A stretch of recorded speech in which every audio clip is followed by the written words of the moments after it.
Hello gunners, welcome back to another video. It's been a couple of days. I'm sorry the Wi-Fi has been down, but we've got a lot to talk about. But before I do begin, if you enjoyed the video, as always, please do hit the like, hit the subscribe. It is always greatly appreciated. But let's just get straight in it, and we're going to sort of dive in and talk about somebody who a lot of Arsenal fans love and have taken a liking to, even though he doesn't play for us, and that guy is Antoine Semenyo. I've got a little bit of news regarding him in terms of the general sort of sources coming out. I think it's Alex Cook, a very, very good journalist, and he's come out to say that release clause is in Semenyo's contract. There is heavy interest from Liverpool and Arsenal, and it is likely that there's going to be a battle between those two clubs to sign Antoine Semenyo. And I mean, it's quite fitting. We're going for the title against Liverpool. Now we're going for the players as well against Liverpool. And I think what is a great sign is when you're with your competitor and you're going for similar sort of players, it shows that there's this sort of secret acknowledgement between the two of you that you're the best option for most players. Like if Arsenal were to go into a battle against a Tottenham or a Chelsea, no disrespect to them, Arsenal would be expected to win the battle for that player if there isn't any emotional attachment towards Chelsea or Spurs for that specific player. And it's good to see Arsenal are here, because there used to be a time whereby we'd go head to head with a Liverpool, with a City for a player, and we kind of just give up because we know that player would end up choosing them over us because of where we were sporting wise. There's obviously the odd examples of players still choosing us when those clubs are in those battles, but there's normally an emotional attachment towards us in those times where players have chose us over them. So, let's talk Semenyo, and let's talk, would he be a valid player for us to sign over Liverpool? And I think that is absolutely the case. He's more than valid to be an Arsenal player. And the release clause allegedly is around the 70 to 75 million mark or around that fee. So Bournemouth are quite happy with it because they were afraid to lose him for around 40 million pounds last summer. So they thought, let's give him a 5-year contract with a reasonable release clause, and let's see what can happen from there. And I think this season he's about to just hit some ridiculous levels. I always compare Semenyo a little bit towards Sadio Mane in terms of this. Obviously, Semenyo at Bournemouth, Mane at Southampton, very, very similar clubs in terms of they're both on the coast, and they're both sort of at the time when they were ready for that move, established Premier League clubs. So I feel like if you're going to get a Semenyo, you're going to get huge Sadio Mane vibes in terms of the power that both of them possess, the striking ability as well off of both feet. It's so similar. It genuinely is. I think, when you're looking at a player who's ready for the next step, as with Mane was before he went to Liverpool, that's the same feeling with Semenyo. There's no chance that, for me, he stays beyond next summer. I genuinely think if he continues, especially in this rich vein of form, head to head with Haaland in terms of goal contributions, and we're looking at the opponents as well that he's played, they're very big clubs. They're very good tests. Semenyo's been up against Tottenham. He's been up against Liverpool. He's had tough games to contend with Fulham. Those are such bogey teams. And even as an Arsenal fan, I'm thinking about the Fulham game on the weekend. I'm a bit worried because we're always struggling away to Fulham. It's always Fulham. They managed to get a point off of us in the past season. They managed to get 3 points off of us the season before.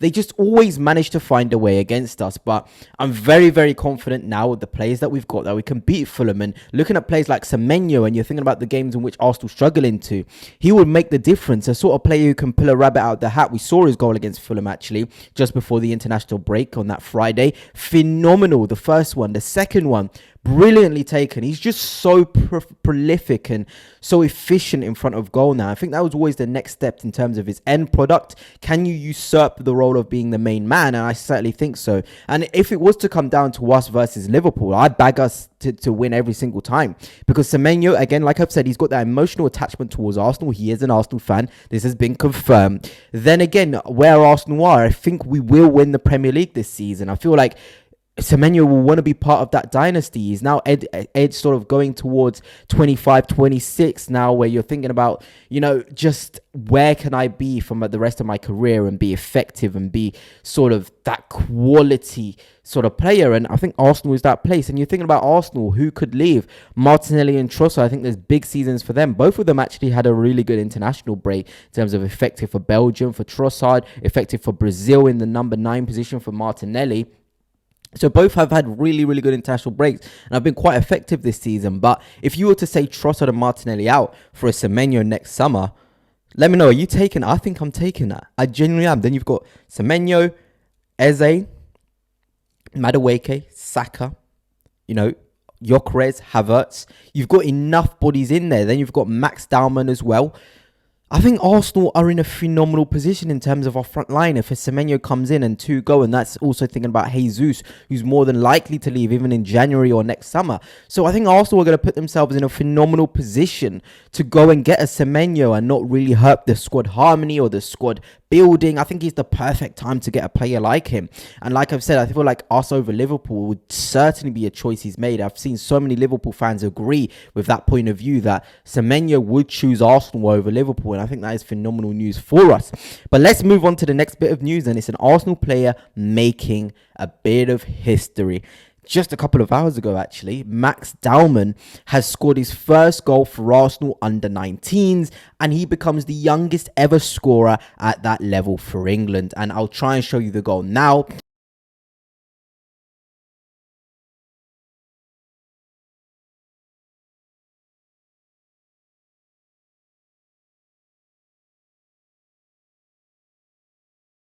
Wonderfully taken goal, wasn't it, in the end, from Max Dowman. He's now has that knack of scoring, even for the under 21s. He's been in that squad for the past 2 games and he's been performing. He's been scoring goals as well. So this is a player who looks more than ready to go higher levels in terms of sort of minutes played. Because, you know, I saw him against Port Vale and he looked phenomenal. But you're looking at the Arsenal squad.